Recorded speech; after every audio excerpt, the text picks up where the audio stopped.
Hello Anastasia, what are you talking about today? Today I'm talking about Electra in 5th century BC tragedy and her relationship with earlier literature, as well as her reception in the 18th, 19th and 20th centuries. What drew you to Electra? I find her a fascinating character, particularly her transgressiveness in terms of her desire for matricide and how she takes her father's side against her mother.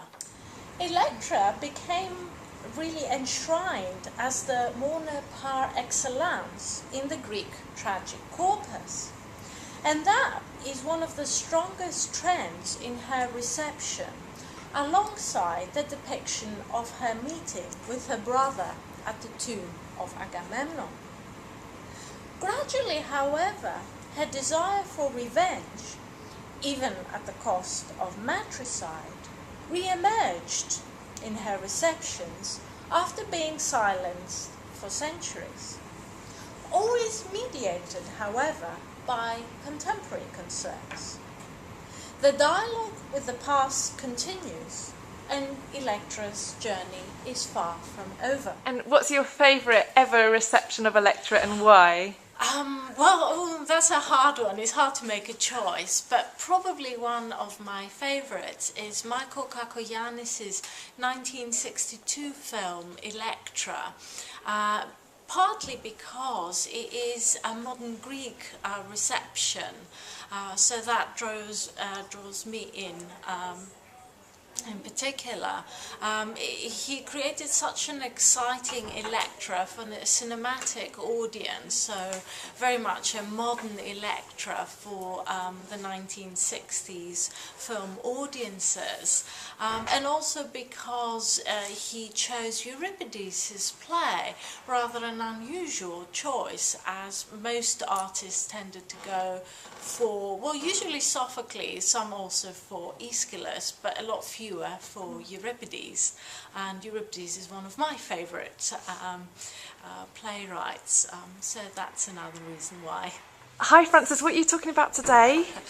Well, I'm going to be talking about how a group of women put on a sacred drama of the Eleusinian Mysteries, and the way we adapted the actual myth of Demeter to make it resonant with women in the 21st century. First thing, we have about sort of 10 to 15 women in this group, and my idea was to try and involve everyone in the actual participation of the drama. So it wasn't like we were putting on a show for the others. It was something that we all participated in, and therefore had a shared experience with, and a shared engagement with the protagonists and the other members in the group. So we had to come up with a few adaptations, and that is the key thing that I want to talk to you about, is how we adapted the myth. And we basically used the Demeter hymn, the Homeric hymn 2, which some people do link clearly with the Eleusinian Mysteries and the etiological aspects of the mysteries, which are actually sort of dotted right the way through that. So we did actually use that and bring in as many of the elements as we could into the room that we were using to do this drama. So we know things like the fur on the seat and the koukeon, the actual sacred drink, and the torches and all these sorts of things. And once we started thinking in this way, then we said, well, why don't we make peplos costume? Why don't we make peploi and chiton and the whole hog? So we really got excited about that. Let's do some experimental archaeology, and how do we make a peplos? I have no idea. So we had to do a lot of research and found these. Made huge lengths of material, went into Dunelm Milne and just put which is, I could go into the explanation of how we made all those things, but it was very, very exciting, very engaging for the women as well to make all of these things and then use it as part of the experience in the drama. And what did people get out of it? Well, everybody got something different. This is the really interesting thing, is that the myth spoke to everybody at different levels, and that's the way it's always been. You know, that people come in with their own experiences, their own lives, their own agendas, and they resonate. It's almost like they go in tune with certain aspects of it, and they learn or they feel some kind of catharsis through different aspects. So some women whose daughters had just left home really resonated with Demeter's grief, and other people who'd had recent bereavements got something from the idea of there being a rebirth after death. So these sorts of things were what people got out of. Okay, so a bit of background. I don't know how many of you are familiar with the books or the film, which I'll come on to in a bit. But in 2005, the American author Rick Riordan, who is a middle school teacher, published Percy Jackson and the Lightning Thief, which was the first book in a series of novels. I'll try and summarise what happens quite briefly. In this story, Percy Jackson, full name Perseus Jackson, is a 12-year-old boy growing up in New York in the present day. And he accidentally discovers that he is in fact the offspring of a mortal mother, but a divine father, Poseidon.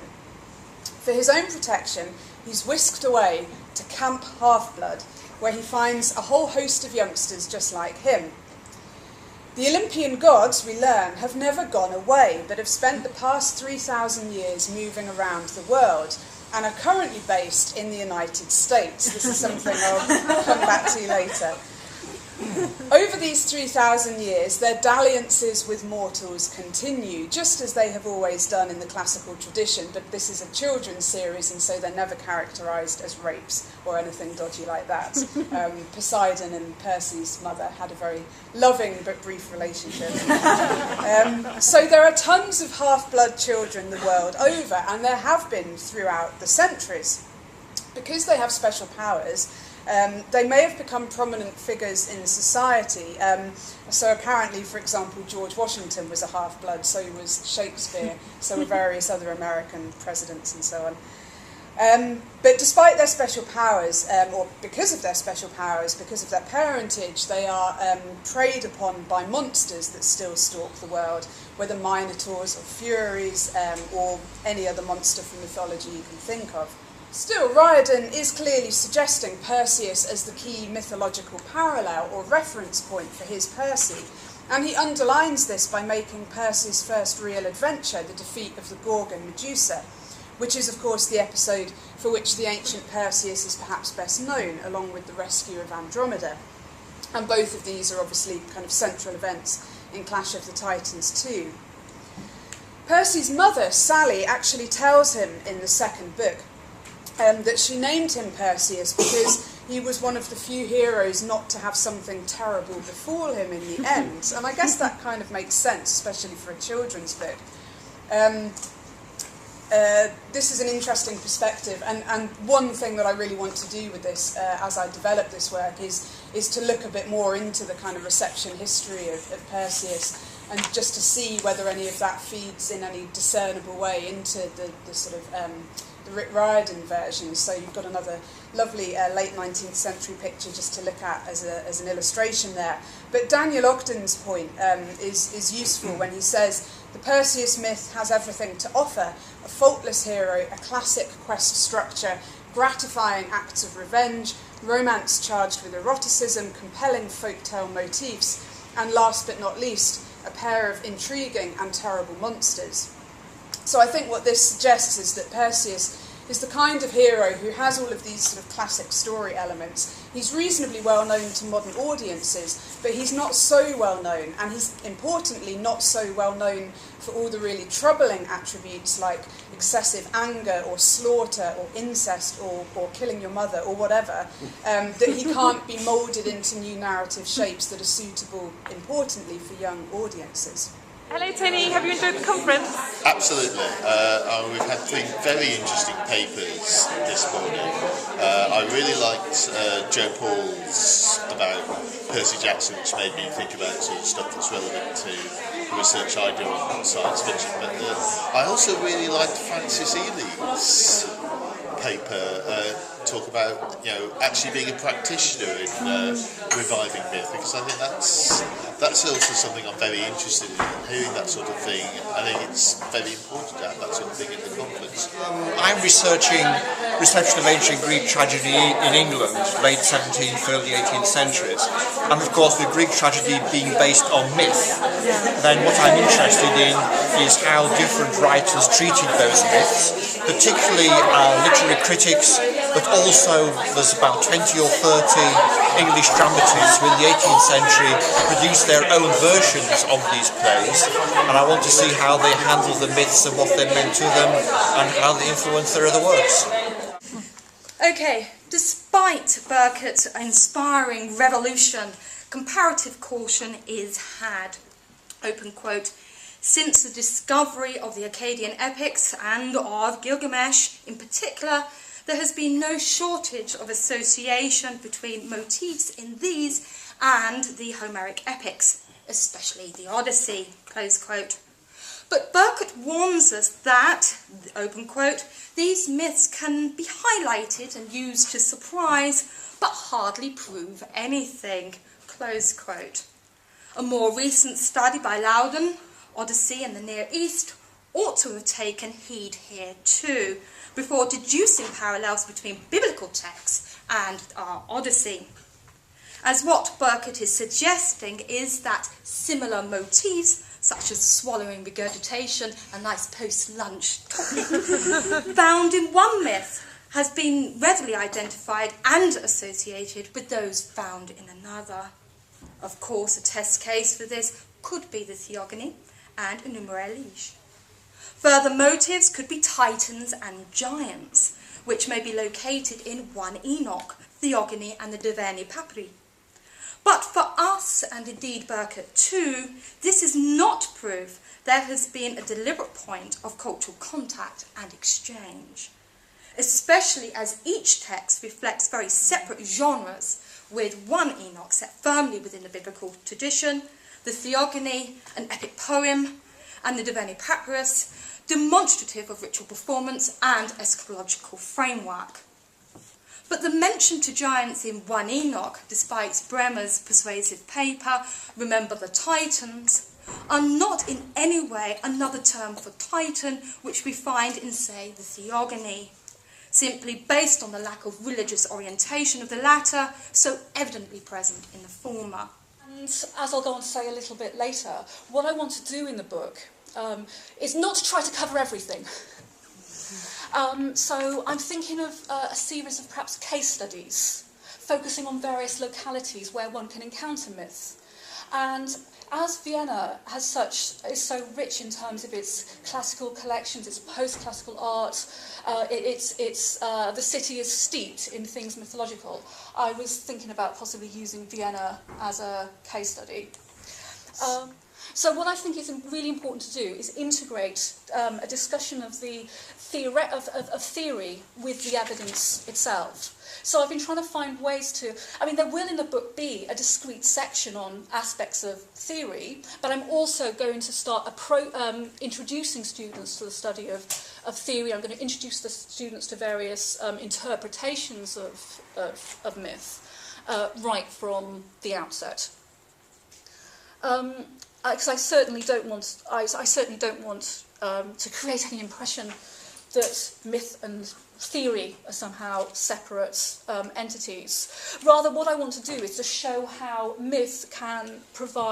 how various theories, can provide a tool to enrich analysis of particular myths. And one of the ways in which I aim to do this, and to a great extent have started doing this in writing the book, is by homing in on particular pieces of evidence in order to show how interpretation of theory is something that can be done. It's not something that's too difficult for people to do. It's not something that should just be left to the specialists. So what I'll do, for example, is home in on particular pieces of evidence and think about how these pieces of evidence can be approached. In my paper today, I'll be exploring how two plays, Tony Harrison's Phaedra Britannica, subtitled After Jane Racine, and Jean Racine's Phaedra in a version by Ted Hughes, despite claiming Racine as their source, are full of echoes from the Senecan and to an even greater extent, the Euripidean versions. This reveals not only the pervasive power of the Hippolytus myth in and of itself, but also the complex nature of adaptation as an exercise, which I'll explore a little bit. An audience's appreciation of a work based on another work, or works, as I see it, as Hutchin points out in her book, A Theory of Adaptation, and I've put the quote on the slide here as well as on my handout, comes from repetition with variation, from the comfort of ritual combined with the piquancy of surprise. Recognition and remembrance are part of the pleasure and risk of experiencing adaptation, so too is change. I think that's just an important thing to keep in mind as I move forward. Before I look at the two adaptations in detail, however, I just want to first look at Racine's own relationship with the two texts that came before him.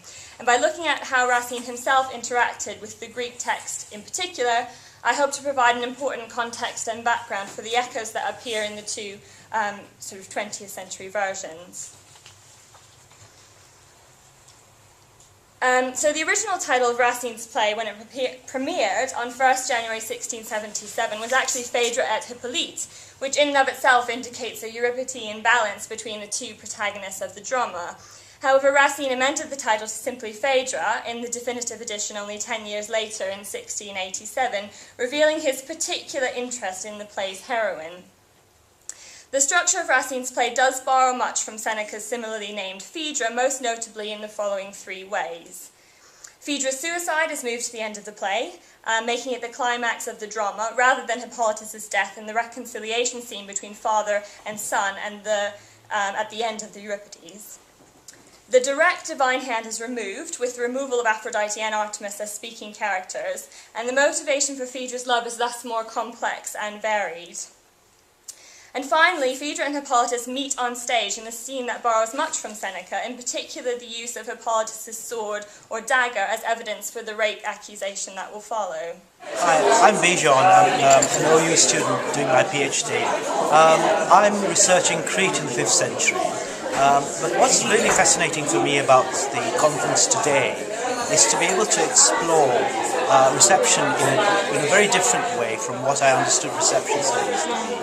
What I'm very interested in is to see how myth can be manipulated both for modern audiences as well as the ancient interpretations of myth. So reception in the ancient world as well. So that's made me more aware of the whole range of reception studies that can be undertaken. Why is myth important today? It's important to me, and I think to quite a lot of other women, because it presents us with really strong images of females which are very good for thinking about feminism with.